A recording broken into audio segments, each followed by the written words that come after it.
Kwa majina mimi naitwa Titus na mimi sitasema about the politics.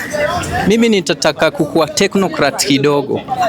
Mimi nataka kukua technocrat kidogo. Nataka kupretend kukua technocrat kidogo about his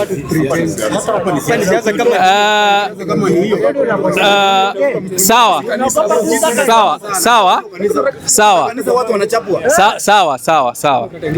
So mimi nataka kusema hivi about the Kitengela. First of all, Kitengela, tuko na watu wawili, leaders wawili hapa Kenya ndio wanaharibu nchi. Number one, pesa zinatolewa from the mountain, pesa zinatolewa from the state house kuharibu ODM.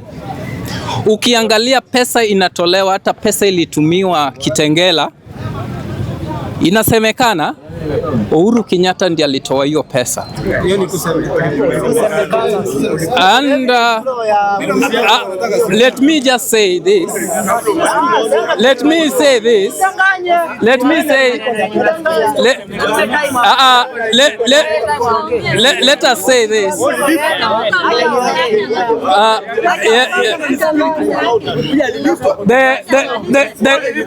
The confirmation.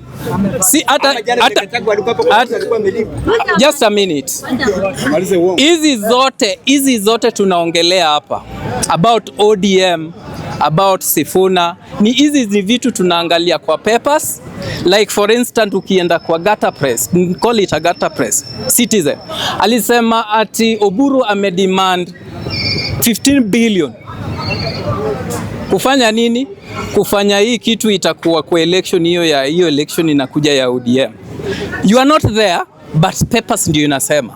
We have seen politician accusing Uhuru Kenyatta. We have seen politician accusing Ruto about to destroy ODM. That is where I get my facts. Unaona? Sijaona kama Wanga japeleka kwa DCI I explain vile Uhuru Kenyatta naribu ODM. Tujaona vile wale upande ule wengine wasemekana vile Uhuru the president anatumia pesa kuharibu ODM. Na question yangu moja, kabla baba afe, ODM ilikuwa inaenda straight. ODM ilikuwa na structure, na saa hii ODM haina structure yoyote. To me, my brothers and sisters, hata kama utadisagree na mimi ni sawa. Mimi nasema hivi, watu wawili, the president and the former president, wanaharibu ODM. Na wanaharibu ODM for their selfish interest. ODM ni watoto. So Clarity. You started by saying, like for example, somebody was been listening to you. Yeah. You have been talking about wanasema, and then you talked also about Gata Press, and you got the system of Gata Press, yeah? And you then said, Uhuru is demanding 15 billion for you to do whatever you don't know, of course. Yes. You didn't mention you want to do what. Yes. Now, to you, we want your opinion. Ukisema watu wawili wanataka kuharibu na manchani. For example, if I come here and I'm interested in the party, and I want, politics about interest. Yes, it's interest. It's about interest. Yeah. So if I come here and I facilitate my people to have Uji here, and you also come and facilitate your people to have Uji here, you know, kuharibu ama, I'm just trying to discuss about politics. Yes. Ama kuharibu na manchani. Kuharibu ninasema hivi. Unajua ODM sahi wanafaa waende kwa negotiation na UDA, si ndio? Na Ruto hawezi chukua shell as a ODM. Right now, ukiangalia the happenings zinaingia, unaona kama ODM is almost being a shell, which Ruto hawezi negotiate na watu. I beg to differ. Hebu acha nifanye clarification. Kidogo tu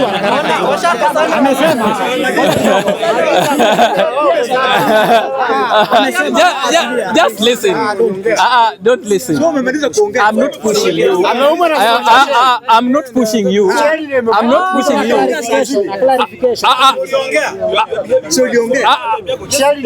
Just sit down, please.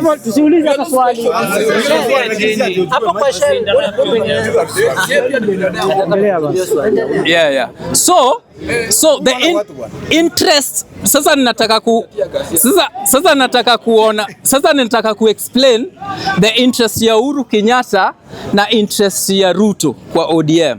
Number one, Uhuru Kenyatta anataka ODM wasikuwe na negotiation strength wakienda kwa UDA. Unaona? That is the raha yake. Wasikuwe na negotiation strength wakinegotiate na president. President pia ankona interest because anajua ODM akiacha na wakina Munyoro wamemwacha hata kuwa na strength 2027 atakiingia. Unaona? So both parties wako na interest kwa hii party. Yeah? So they are destroying it so that they scatter. Unaona? So me what I can say, ama if I can summarize without anything, naweza sema tu hivi. Hawa watu wawili wawache ODM vile ilikuwa. Tuendelee na vile ilikuwa. Kama Oburu alikuwa elected as an interim leader, wacha hiyo interim leader afanye kazi yake. Time ikifika ya kuchagua a chairman, hiyo time itakaa. So about I think that is what I will say. I just want to inform you. Information is allowed. Yes. Number one, do you know that ODM is a party that was born out of the street protests? I know that. You know that? Yes. Do you know that most people who participate in street protests and articulate issues, they are called activists? Yes. Is Oburu an activist? It's not. Is Gladys Wanga an activist? It's not. Is Mbadi an activist? How many people are opposed to Sifuna? Name them. Oburu, Sifuna. Not Oburu, but what I'm saying. Yes. Gachagua. About the tear gassing of Gachagua. Well, I'll comment like this. Gachagua system ilim reject. Oh, sawa. Kusema tu ukweli. Kusema ukweli. In any system, tumeona most of the time Raila has been rejected by the system, and is not the first time government could disrupt rallies za wanasiasa wengine. We have seen that Raila was distracted. The same to Gachagua. Gachagua, to me, I will just answer you in a very shorter form that Gachagua is an enemy to the system. So the system will never allow Gachagua to penetrate, because pahali Gachagua anaenda, it is against the current regime. So hawawezi kubali Gachagua aendelee. Yes. Acha nitaka kidogo